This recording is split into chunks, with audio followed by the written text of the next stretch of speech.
Evelyn Carter had always known the land would shape her fate, but nothing in her past could have prepared her for the day the wind changed and the world she knew began to unravel. In the summer of 1852, the Sable River Valley was a place where the sun burned away all softness, where the wind carried secrets and the promise of storms, and where every living thing learned to survive or be swept aside. The town of Red Willow, a scattering of weathered buildings and stubborn souls, clung to the edge of the wild, its people wary of strangers and even warier of change. Evelyn's cabin stood alone on a rise above the river, a solitary outpost against the vastness, its logs silvered by years of sun and wind bits, its windows reflecting the endless sky. She was 33, though the lines at the corners of her eyes and the set of her mouth made her seem older to those who bothered to look. Once, she had been a teacher, her days filled with the laughter of children and the quiet order of books and lessons. That life had ended with the fever that swept through Red Willow 3 winters before, taking her husband and their only child in the space of a week. The townsfolk had expected her to return east, to family, or at least to the comfort of civilization. But Evelyn had stayed, driven by a stubbornness that was both her shield and her burden. She worked the land herself, coaxing beans and corn from the reluctant soil, tending a small herd of goats, and keeping a rifle close at hand. Her hands were calloused, her eyes sharp, and her heart, though battered, still beat with a quiet defiance. The Sable River was both lifeline and threat. Its waters ran low in the summer, exposing treacherous banks of shifting sand and mud. The river marked the edge of Lakota territory, and though the tribe had kept their distance in recent months, stories of raids and violence lingered in every whispered conversation in Red Willow. Evelyn had learned to move quietly, to respect the land and its dangers, and to trust her instincts above all else. She had also learned that solitude could be both a comfort and a curse. The silence of her days was broken only by the calls of birds, the distant lowing of cattle, and the occasional visit from a trader or a neighbor in need of help. Most in Red Willow kept their distance, wary of her independence and the shadow of grief that seemed to follow her. The land itself was a study in contrasts. In the early morning, the air was cool and sweet, the grass heavy with dew, and the sky a pale, cloudless blue. By midday, the sun would burn away all softness, leaving the earth cracked and the air shimmering with heat. Dust devils danced across the open fields, and the wind carried the scent of wild sage and the promise of rain that rarely came. At night, the stars blazed with a clarity that made Evelyn feel both small and infinite, a single soul adrift in a world that cared nothing for her pain or her hopes.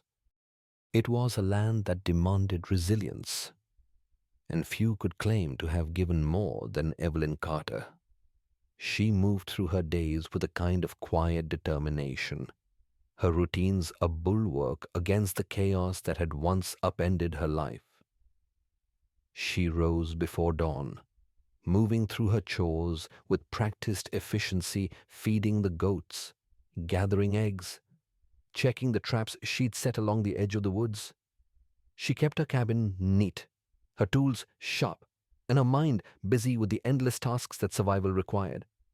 Yet, beneath the surface, a current of loneliness ran deep, a longing for connection that she tried to ignore but could never quite escape. The people of Red Willow spoke of her in hushed tones, their words a mixture of pity and suspicion. Some said she was touched by sorrow, others that she was simply too proud to accept help. A few whispered that she had secrets, that her refusal to leave after her family's death was a sign of something unnatural. Evelyn paid them little mind. She had learned that the opinions of others mattered less than the work of her own hands, and that the land itself was a more honest judge than any neighbor. On a morning thick with the promise of another scorching day, Evelyn paused on her porch, wiping sweat from her brow, and let her gaze drift to the river below. The water glinted in the early light, winding through stands of cottonwood and willow, its surface broken only by the occasional leap of a fish or the silent glide of a heron.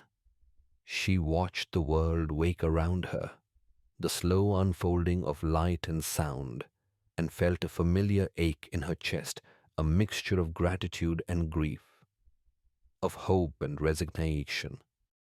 It was then she noticed something out of place, a movement near the far bank, where the mud was deepest. At first, she thought it was an animal, perhaps a deer come to drink, but as she watched, the figure resolved into a boy, no more than 16, struggling in the soft earth. His horse, a paint with a bright blaze, stood nearby, reins trailing, ears flicking nervously. The boy's movements were frantic, his arms flailing as he sank deeper into the treacherous sand. Evelyn's first instinct was caution. She knew the risks of getting involved, especially with someone who might belong to the Lakota. The stories she'd heard in Red Willow were enough to make any settler wary. But as she watched the boy's desperate struggle, something in her refused to turn away. She saw not an enemy, but a child in mortal danger, and the memory of her own lost son rose unbidden. Sharp as a knife, she grabbed a coil of rope from the barn and hurried down the slope, her boots sinking into the soft ground.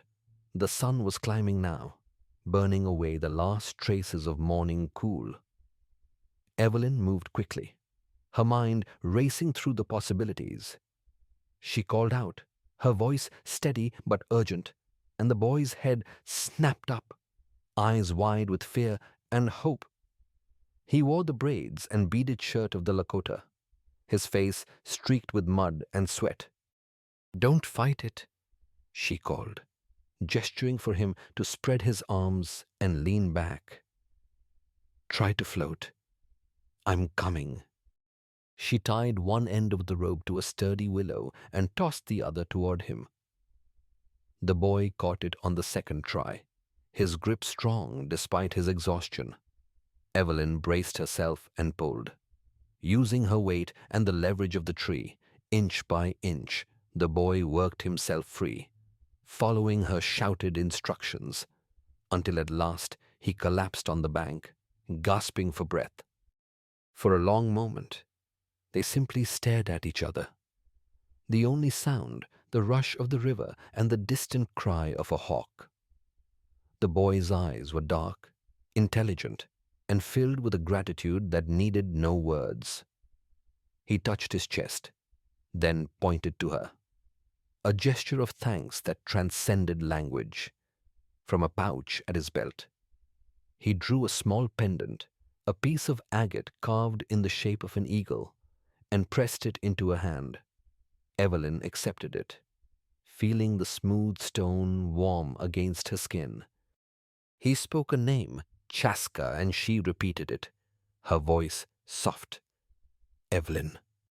The moment was fragile, suspended between fear and trust. Then, with a final nod, the boy mounted his horse and disappeared into the trees, leaving Evelyn alone on the riverbank. The pendant clutched in her fist. As she climbed back to her cabin, Evelyn's mind churned with questions. Had anyone seen her? Would the Lakota return? Seeking vengeance or gratitude, she tucked the pendant beneath her shirt, feeling its weight like a secret. The day stretched on, hot and silent, but the world had shifted in some subtle, irreversible way. That night, as the wind rattled the shutters and the coyotes called from the hills, Evelyn lay awake, staring at the ceiling. She had always believed herself to be alone, an island in a sea of suspicion and loss. But now, a single act of compassion had bound her fate to another's. And the future, once so predictable in its loneliness, seemed suddenly uncertain.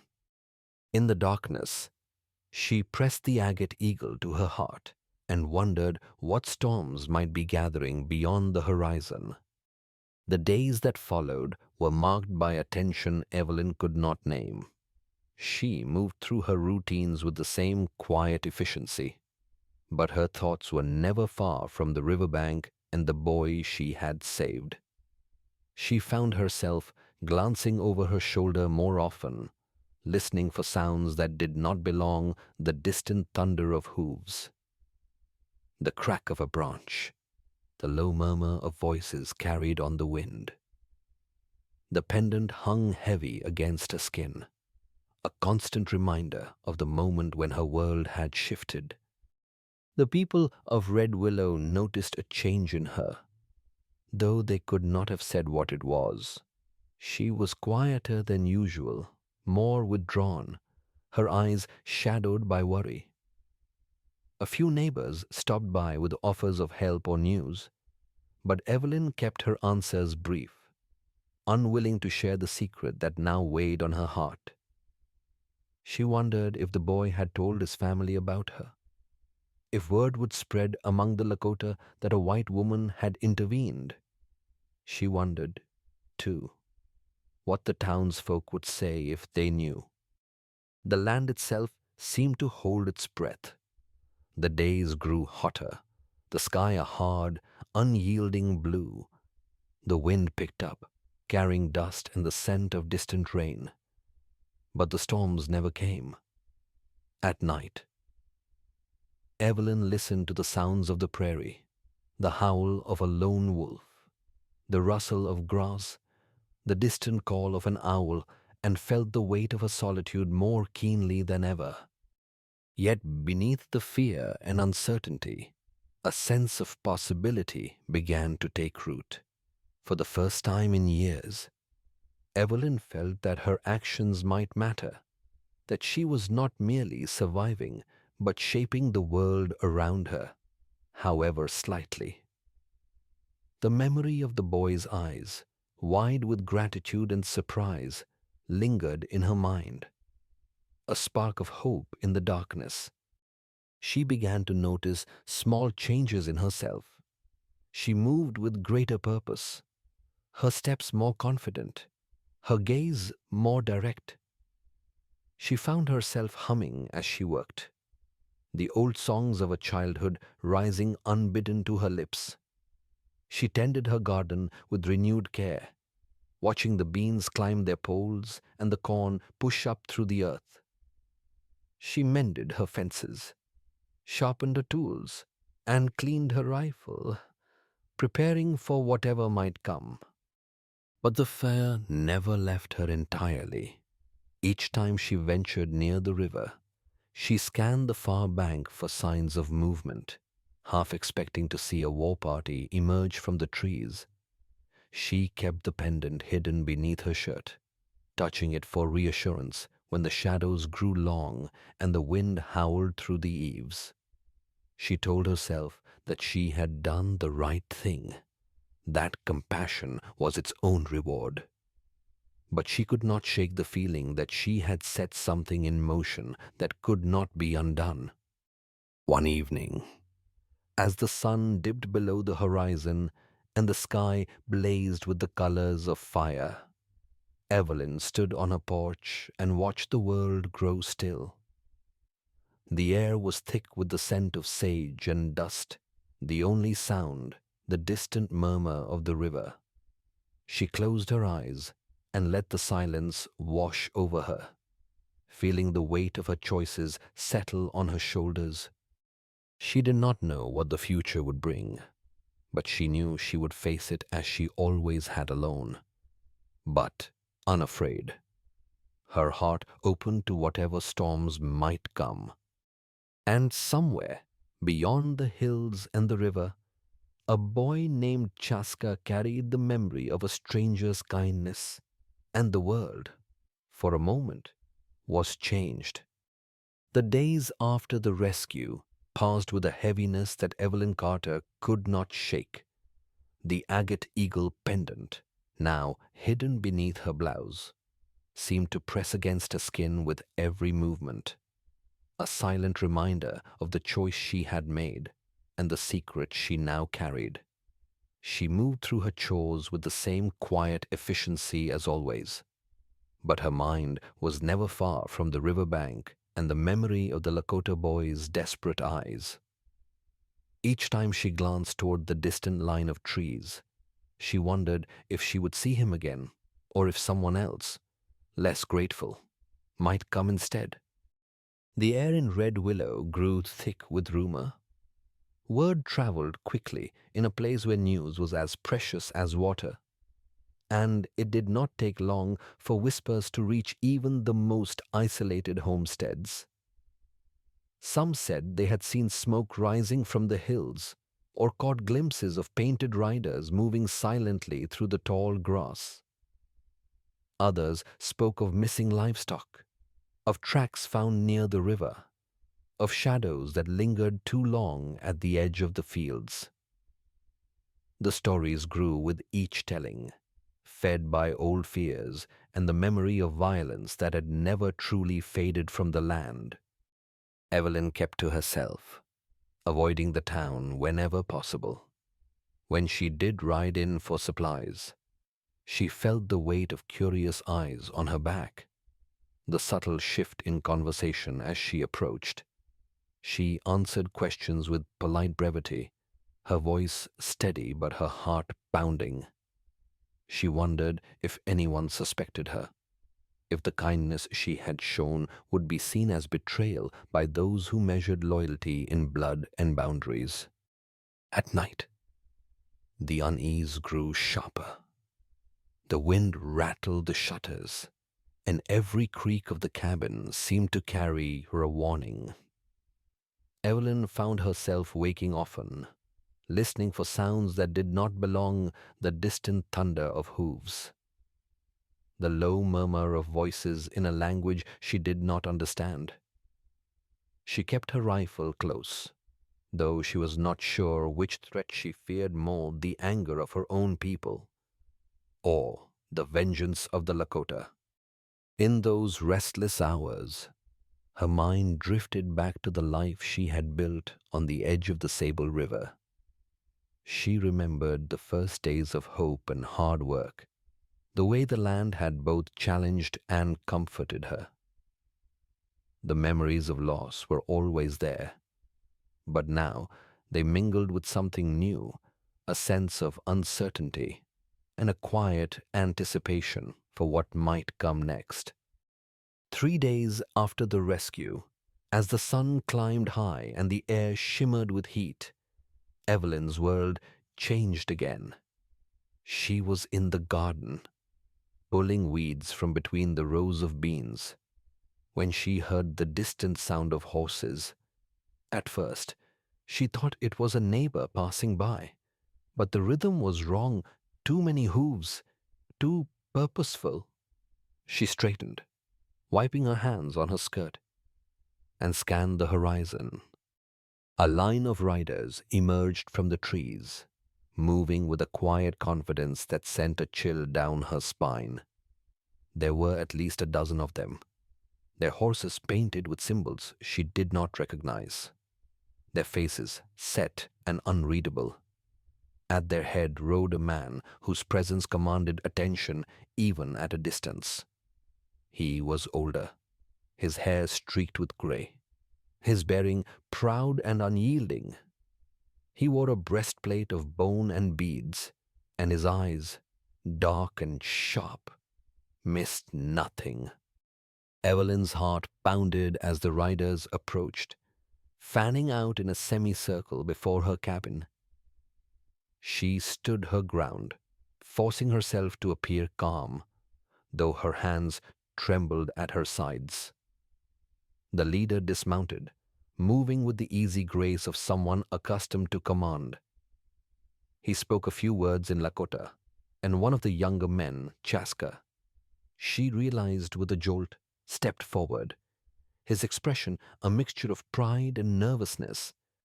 The older man introduced himself in careful English as Greyhawk, chief of his people and father to the boy she had saved. His voice was low and steady, carrying the weight of tradition and gratitude. He explained that, among his people, saving a life created a bond that could not be ignored. He had come not to threaten, but to honor the debt owed to Evelyn, and to offer her the protection of his tribe. The words washed over her, both a relief and a new source of fear. She glanced at Chaska, who met her gaze with a shy smile, the memory of their shared ordeal still fresh in his eyes. The other warriors watched in silence, their faces inscrutable, their hands never far from their weapons. Greyhawk produced a bundle wrapped in deerskin, which he placed at Evelyn's feet. Inside was a finely crafted blanket, its patterns rich with meaning, and a necklace of carved bone and turquoise. These, he explained, were gifts of honor, symbols of her new place among his people. He spoke of the old ways, of the importance of trust and respect, and of the dangers that came from misunderstanding. Evelyn listened, her mind racing. She understood the significance of what was being offered and the risks that came with it. To accept the protection of the Lakota was to set herself apart from her own people, to become a bridge between worlds that had long been divided by fear and blood. To refuse was to risk offending those who now saw her as kin, and to stand alone in a land that offered little mercy to outsiders. As Greyhawk finished speaking, he waited for her answer, his gaze steady and patient. Evelyn felt the weight of the moment settle on her shoulders. She thought of the rumors swirling through Red Willow, of the suspicion that already clung to her name. She thought of the kindness she had shown to Chaska and the gratitude she had seen in his eyes. She thought, too, of the isolation that had defined her life since the fever, and the possibility, however fragile, of belonging to something greater than herself. With a steady voice, she accepted the gifts and the protection they represented.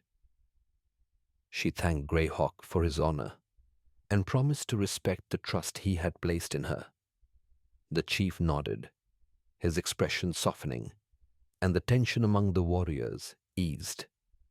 Chaska smiled, relief and pride mingling in his eyes. The ceremony was brief but profound. Greyhawk spoke a blessing in his own language, and the warriors echoed his words, their voices rising and falling like the wind through the trees. Evelyn felt a strange sense of peace settle over her, as if the land itself had recognized the change and approved. When the Lakota departed, they left behind more than gifts. They left Evelyn with a new sense of purpose, and with the knowledge that her actions had consequences far beyond her own small world. She watched them disappear into the distance, the dust of their passing hanging in the air long after they were gone. But peace was a fragile thing in Red Willow. News of the Lakota's visit spread quickly, carried by sharp eyes and sharper tongues.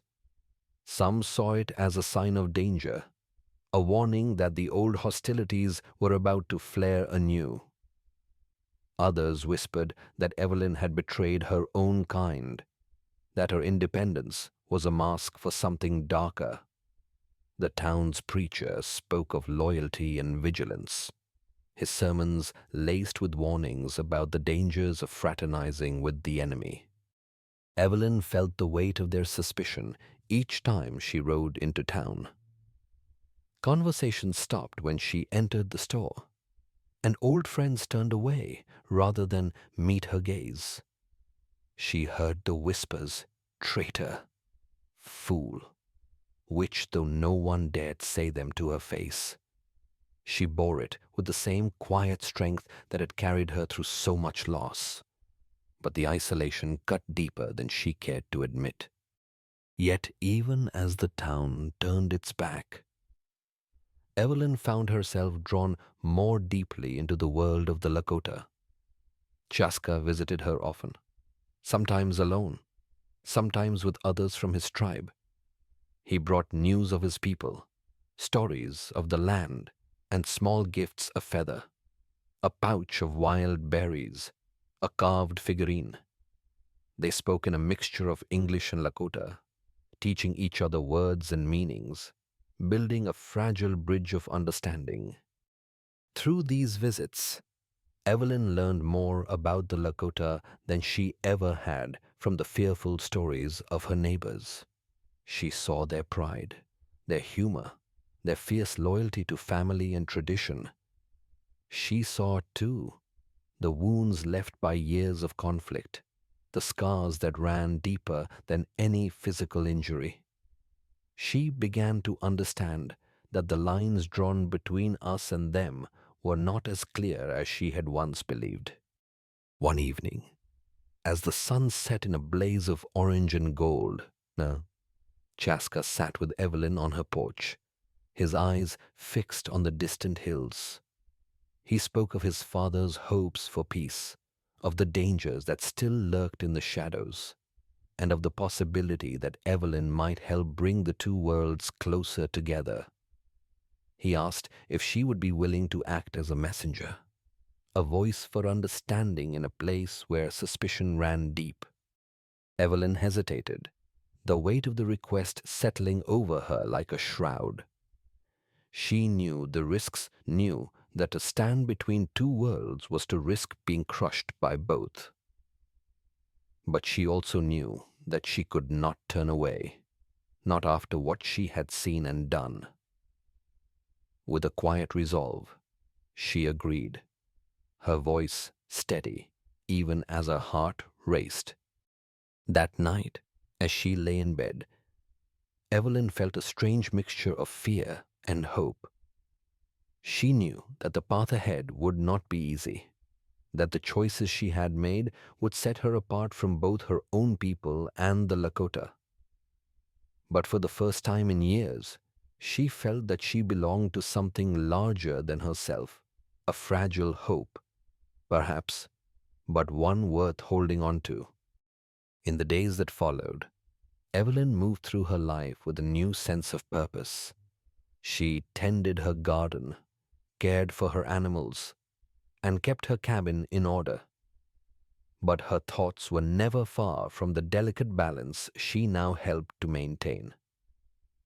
She watched the horizon for signs of trouble, listened for the sound of hooves, and waited for the next test of her courage. The world had changed, and so had she. The bonds of the past still held her, but new ties were forming, ties of trust, of gratitude, of hope.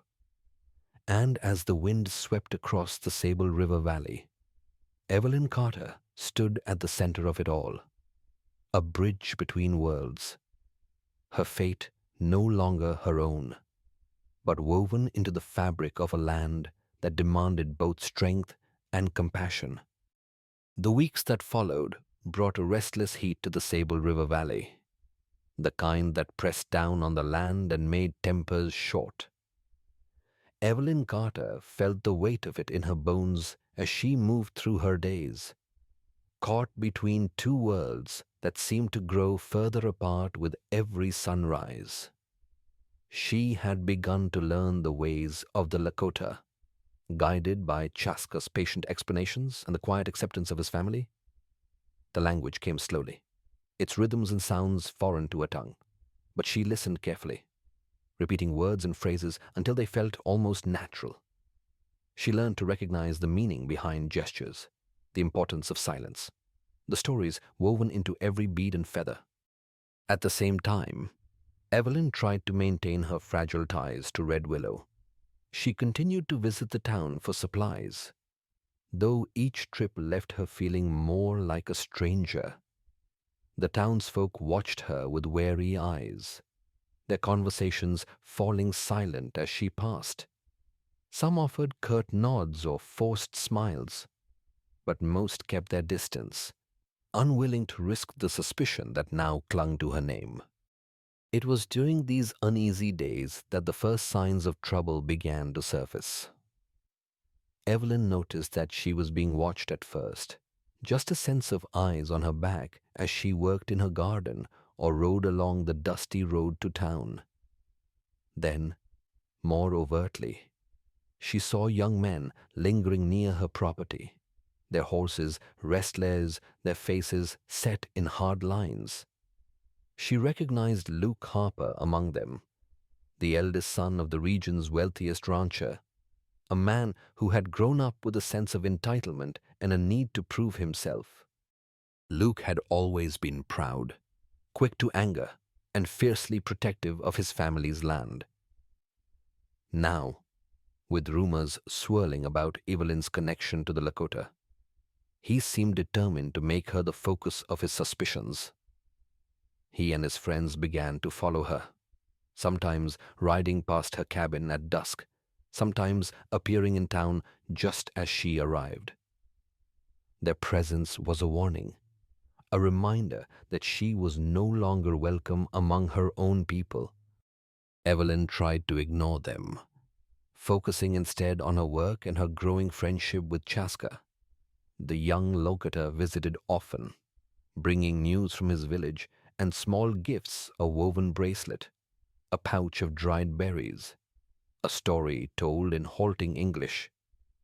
Their conversations grew deeper, moving beyond language lessons to questions of trust, loyalty, and the meaning of home. Evelyn found herself confiding in him, sharing memories of her lost family, her fears for the future, and her hope that peace might still be possible.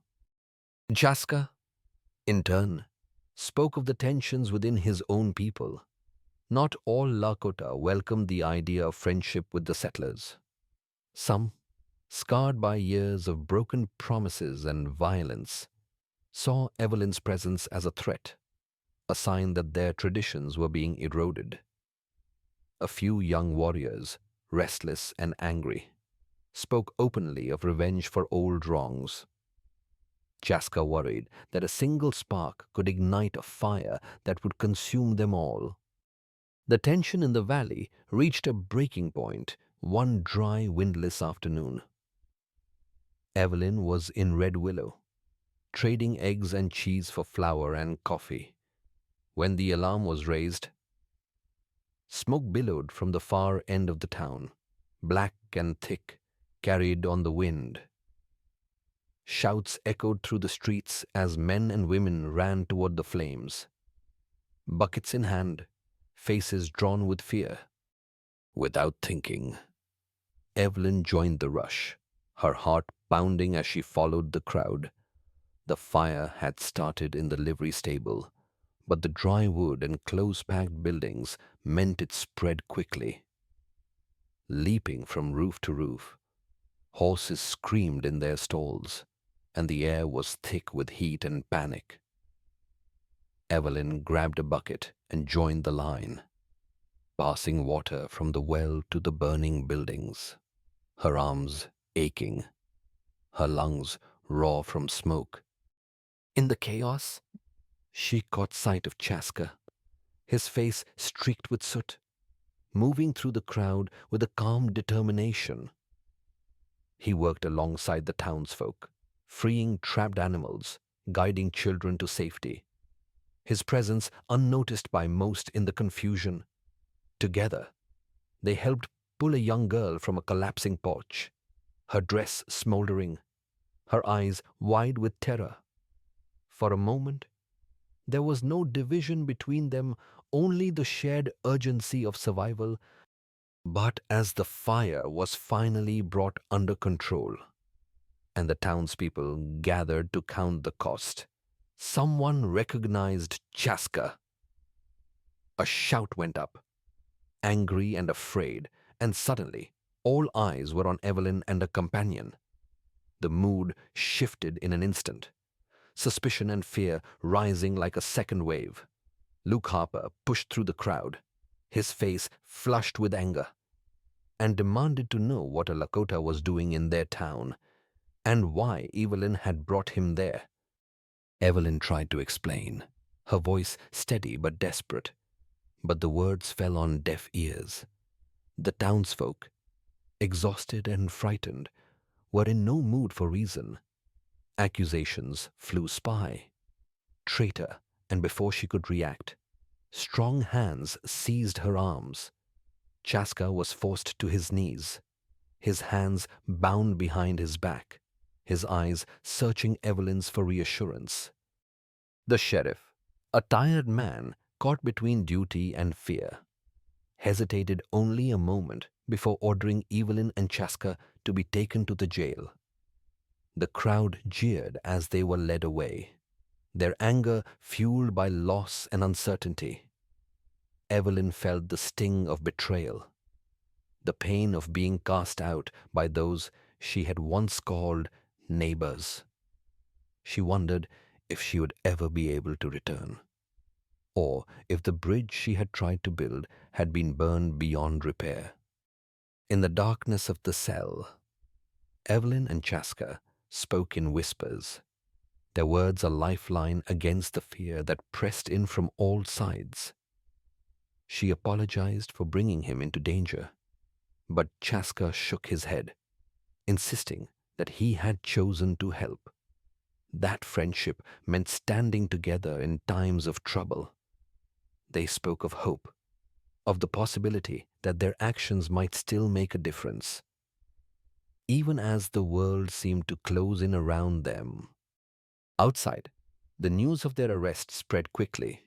Some in Red Willow called for Evelyn's expulsion, others for something harsher. A few voices, quieter but no less determined, argued for mercy, reminding their neighbors of all she had done for the town. The debate grew heated, dividing families and friends, as old wounds were reopened and new fears took root. Meanwhile, word of the fire and the arrests reached the Lakota village. Greyhawk listened in silence as messengers described what had happened, his face unreadable. Some among his people urged caution, fearing that any move to rescue Chaska and Evelyn would only bring more violence. Others, led by a young warrior named Red Bear, argued that the time for patience had passed, that the settlers would never accept peace, and that only force could protect their way of life. Greyhawk weighed their words carefully. Torn between his duty as a father and his responsibility as a leader, he knew that a single misstep could plunge the valley into war, undoing all that he and Evelyn had tried to build. He sent scouts to watch the town, to look for signs of danger, and to wait for the right moment to act. Back in Red Willow, Evelyn's situation grew more precarious. Luke Harper and his friends visited the jail, their questions laced with threats. They accused her of plotting with the Lakota, of betraying her own people, of bringing ruin to the town. Evelyn met their anger with silence, refusing to give them the satisfaction of fear. She knew that nothing she said would change their minds, that their hatred was rooted in something deeper than any single act. As the days passed, the mood in Red Willow darkened. The fire had left many homeless, and the loss of livestock and supplies threatened the town's survival. Some blamed Evelyn for their misfortune, convinced that her friendship with the Lakota had brought disaster upon them. Others, remembering her courage during the fire, began to question whether she truly deserved their scorn. In the midst of this turmoil, Luke and his friends hatched a plan. They would use Evelyn as bait, hoping to draw the Lakota into a trap. Late one night, they overpowered the deputy guarding the jail, dragged Evelyn from her cell, and took her to an abandoned barn on the edge of town. There, they tied her hands and waited, confident that word would reach Greyhawk and that the Lakota would come to rescue her. Evelyn lay on the cold dirt floor, her mind racing. She thought of Chaska, still locked in the jail, and of the fragile peace that now hung by a thread. She wondered if anyone would come for her, or if she would be left to the mercy of those who saw her only as a threat. She remembered the faces of the townsfolk she had helped, the children she had taught, the friends she had lost. She wondered if any of them would speak for her now. As dawn broke over the valley, the tension in Red Willow reached its peak. The townspeople awoke to find the jail empty, the deputy bound and gagged, and rumors swirling of a Lakota war party gathering in the hills. Fear spread like wildfire, and men armed themselves, preparing for the worst. In the barn, Evelyn listened to the sounds of the waking world, the distant lowing of cattle, the chirp of birds, the nervous whispers of her captors. She felt a strange calm settle over her, a sense that whatever happened next was beyond her control. She had done what she believed was right, and now she would face the consequences. Outside, the first rays of sunlight touched the land, painting the fields with gold. Somewhere in the distance, a hawk circled, its cry echoing across the valley. Evelyn closed her eyes and waited, her fate suspended between hope and fear, between the world she had known and the one she had helped to create. The sun rose over Red Willow with a pale, uneasy light, casting long shadows across the fields and rooftops. The air was thick with tension, as if the land itself sensed the storm gathering on its horizon.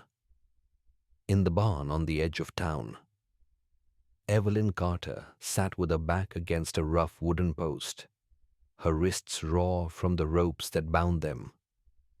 She could hear the nervous voices of her captors outside, their words sharp with fear and bravado. Somewhere nearby, the sound of a hammer striking metal echoed as men prepared their rifles and checked their ammunition. The town was bracing for war. Beyond the town's edge, hidden among the cottonwoods and tall grass, Greyhawk and his warriors waited. They had traveled through the night, moving silently across the valley, their faces painted for battle, their eyes hard with resolve. Chaska, freed from his cell by a sympathetic deputy, rode at his father's side, his heart pounding with worry for Evelyn and for the fragile peace that now hung by a thread. The Lakota scouts had reported the townspeople arming themselves, and Greyhawk knew that any misstep could ignite a bloodbath neither side would survive. Inside the barn, Evelyn listened to the world waking around her. She could hear the distant lowing of cattle, the restless shifting of horses, the anxious murmurs of townsfolk gathering in the square. She tried to steady her breathing, to focus her thoughts, but the fear pressed in on her from all sides. She thought of Chaska, of Greyhawk, of the Lakota warriors waiting in the shadows. She thought of the people of Red Willow, her former neighbors, now divided by suspicion and anger. She wondered if there was anything she could say or do to stop the violence that seemed inevitable. Luke Harper paced outside the barn, his jaw clenched, his eyes darting toward the hills. He had convinced himself that he was protecting his family, his town, but doubt gnawed at him. The plan to use Evelyn as bait had seemed simple in the dark, but now, with the sun rising and the threat of battle looming, he felt the weight of his choices. His mother, Martha, had pleaded with him to let Evelyn go, to find another way. But he had refused, too proud and too frightened to back down.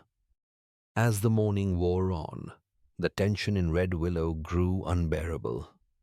Men gathered in the square, rifles in hand, their faces grim. Women and children huddled in their homes, peering through curtains, whispering prayers. The sheriff moved from group to group, trying to keep order, but his voice was lost in the rising tide of fear. Rumors spread like wildfire. Some said the Lakota were already in the town. Others claimed they had seen smoke on the horizon, a signal of attack. In the barn, Evelyn struggled against her bonds, her wrists burning. She called out to Luke, her voice steady with the fear in her chest.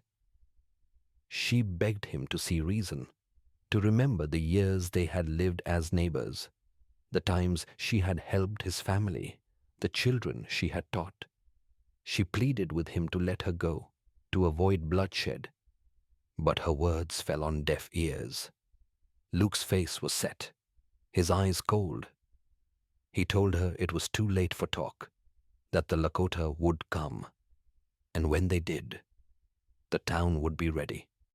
Outside, Martha Harper gathered a group of women and children in the churchyard. She was a strong woman, her hair streaked with gray, her eyes fierce with determination.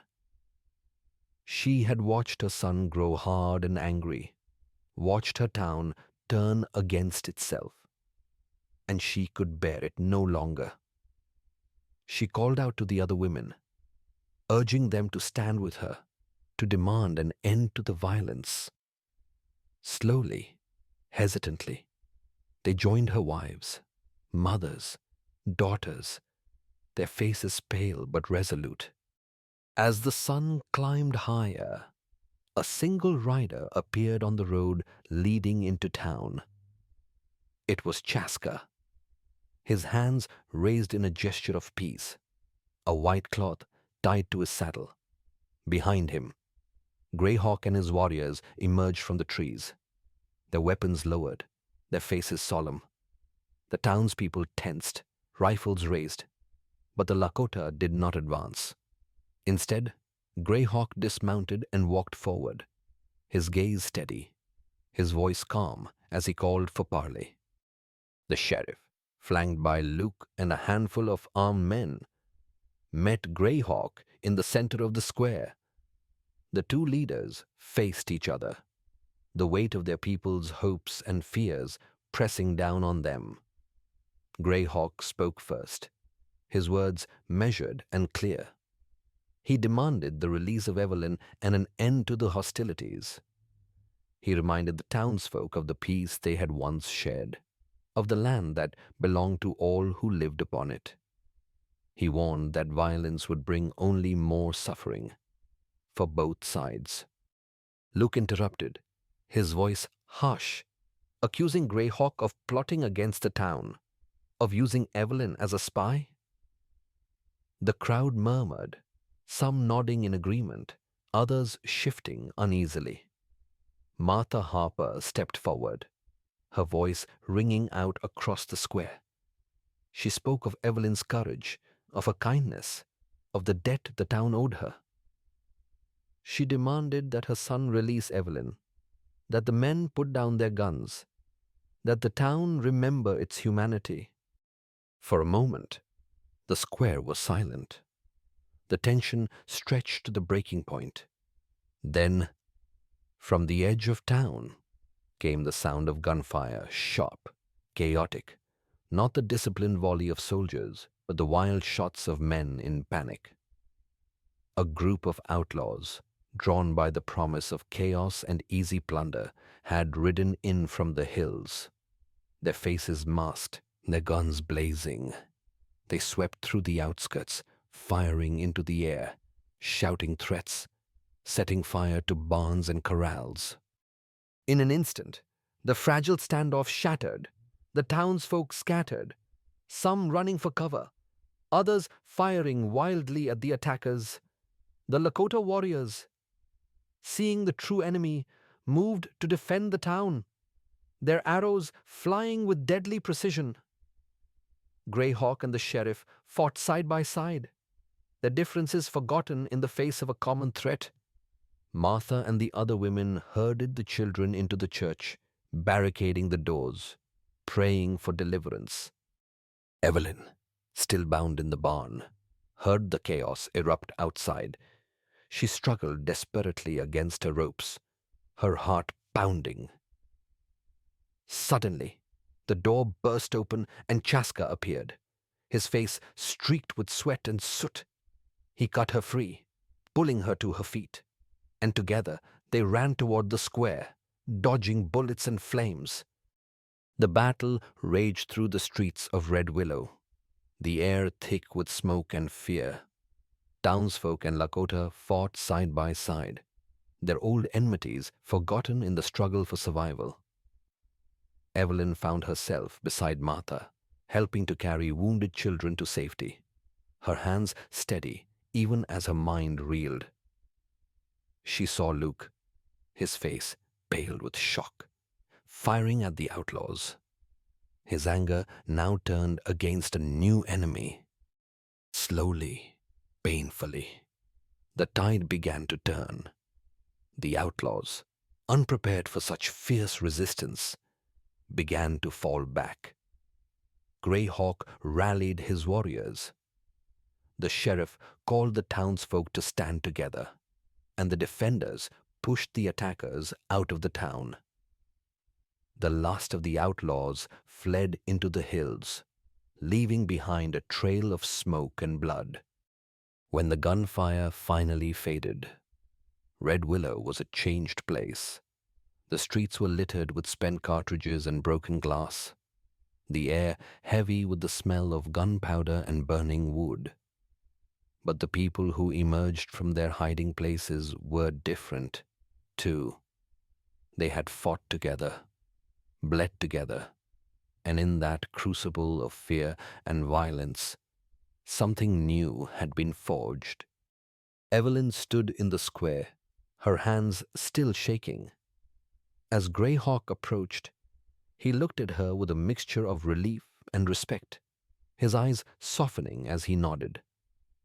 Martha Harper embraced her son, tears streaming down her face, her anger and fear washed away by the knowledge that he was safe.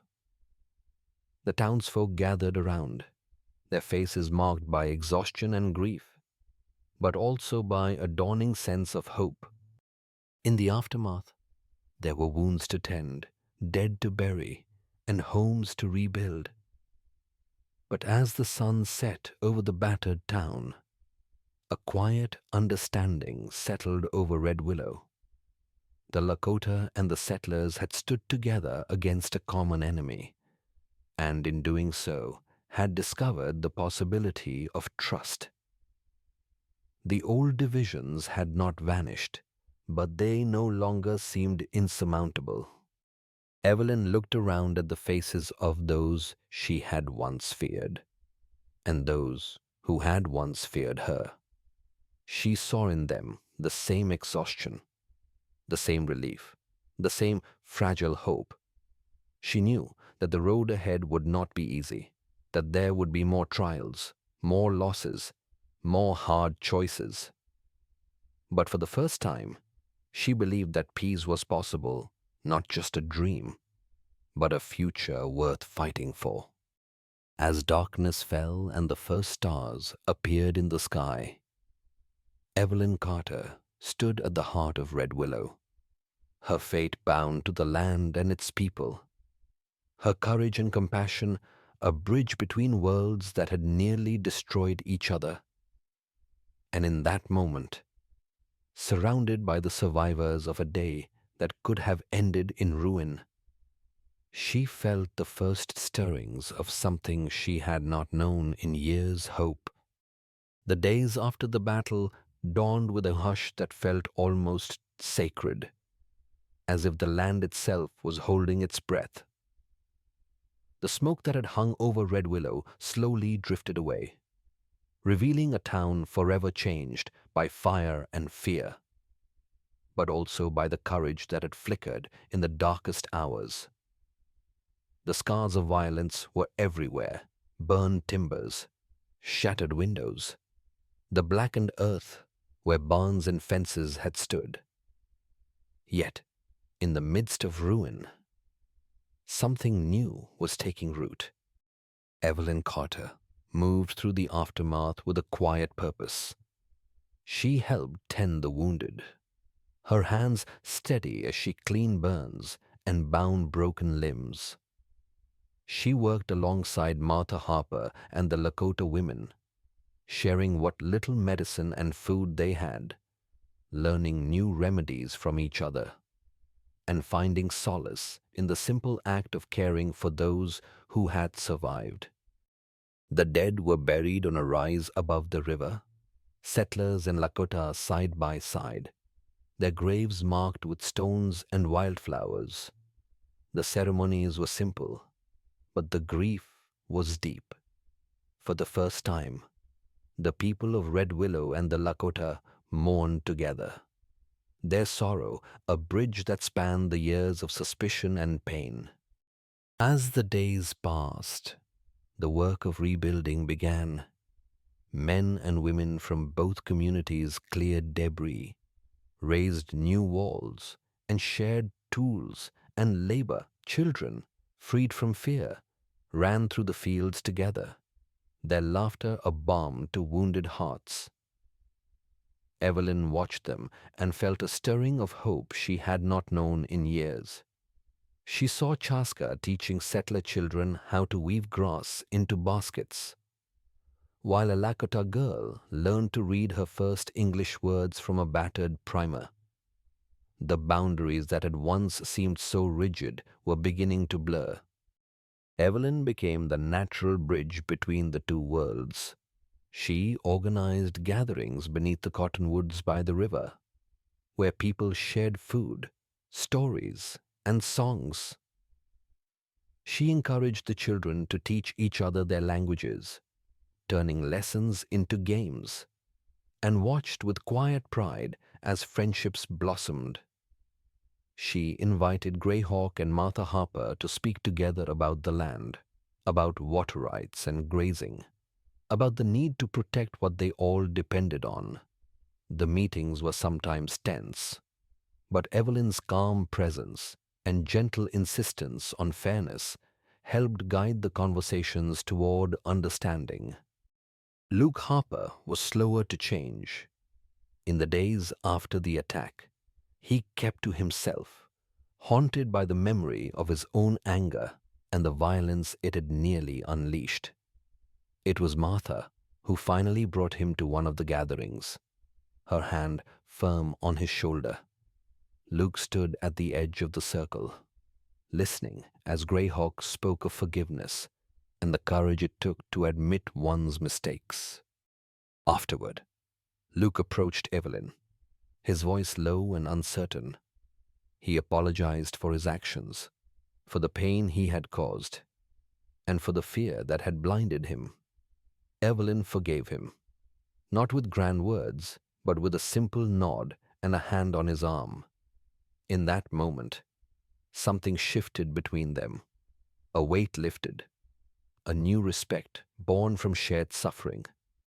Not everyone in Red Willow welcomed the changes. There were still whispers in the shadows, old resentments that flared when tempers ran high. Some settlers grumbled about sharing land and water, about the presence of Lakota children in the schoolhouse, about the new customs that were slowly weaving themselves into daily life. A few Lakota elders worried that their traditions would be lost, that peace would come at the cost of identity. But the voices of hope grew stronger, carried by those who had seen what hatred could do and who now chose a different path. Evelyn worked tirelessly to nurture the fragile peace. She visited homes, settler and Lakota alike, listening to concerns, mediating disputes, and reminding everyone of what they had accomplished together. She encouraged the women to share recipes and remedies, to teach each other songs and stories. She helped organize a harvest festival, the first in many years, where both communities brought their best to the long tables set beneath the autumn sky. There was music and dancing, laughter and tears. And for one golden evening, the past seemed to loosen its grip. Greyhawk and Martha Harper, once wary of each other, became unlikely allies. Together with Evelyn, they drafted a simple agreement, an oath to share the land and water, to defend each other against threats from outside, and to settle disputes through counsel rather than violence. The document was signed beneath the old cottonwood, witnessed by both communities, and sealed with a handshake that carried the weight of generations. For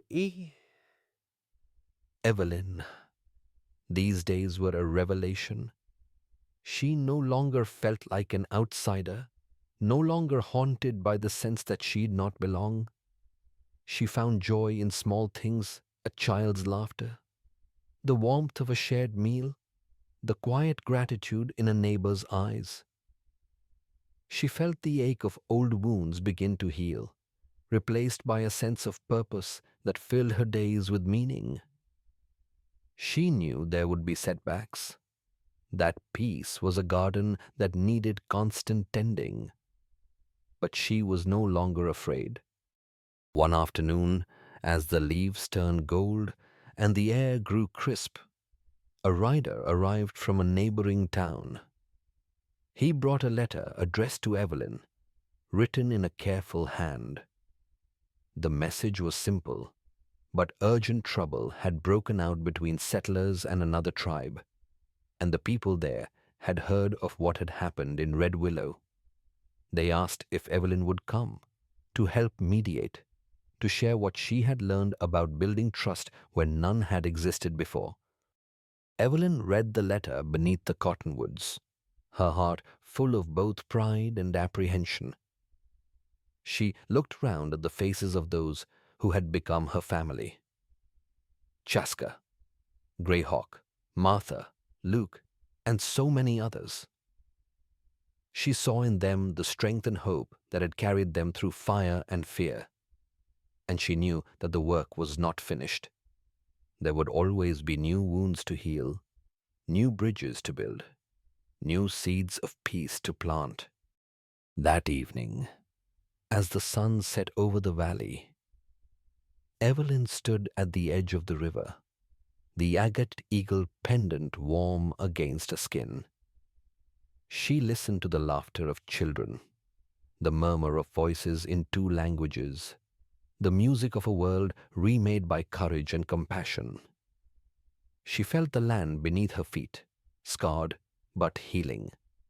And she knew that she had found her place not as a stranger, but as a bridge, a healer, a bearer of hope. Evelyn Carter stood on the gentle slope above the Sable River, the morning sun painting the valley in gold and rose. Below her, Red Willow and the Lakota camp seemed to breathe in unison, the scars of the past softened by the light of a new day. She watched as children from both communities chased each other through the tall grass, their laughter rising above the river's quiet song. The sight filled her with a quiet wonder, a sense that the land itself was learning to forgive. The world had changed in ways she could not have imagined when she first arrived, burdened by grief and solitude.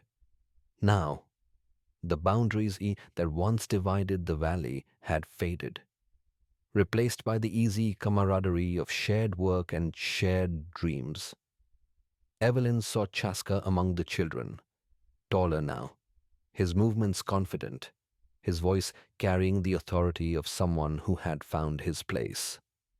He had become a symbol of the new generation, one that remembered the old wounds but refused to let them define the future.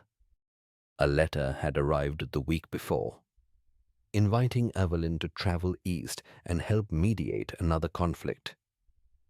She had read it in the quiet of her cabin, the agate eagle pendant warm against her skin. The offer was tempting, a chance to carry the lessons of Red Willow to places still caught in the cycle of fear and suspicion. Yet, as she watched the valley awaken, she knew her work here was not finished. There were others to teach, bridges still to build, and a peace that needed careful tending. Evelyn began to train those who showed a gift for listening and understanding settler and Lakota alike.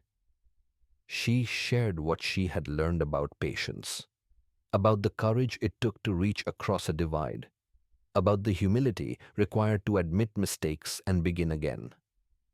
She saw in their eyes the same hope that had once seemed so distant to her, and she felt a quiet pride as they took on the work of healing and reconciliation.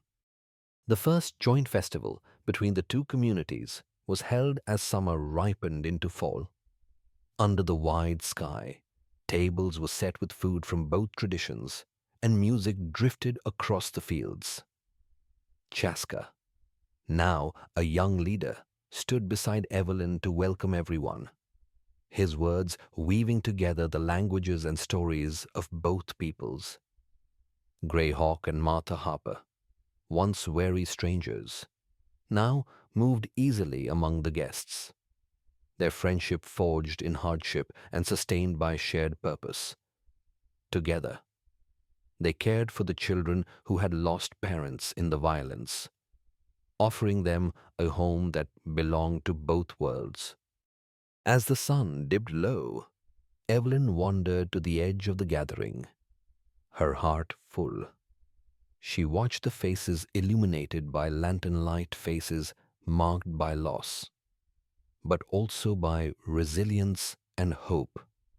She thought of the long journey that had brought her here, of the choices that had shaped her life, and of the simple truth that had guided her through every trial, that peace begins with a single act of trust and grows with every hand extended in friendship. But when dawn broke the next morning, Evelyn stood once more on the hill, the agate eagle pendant resting against her heart.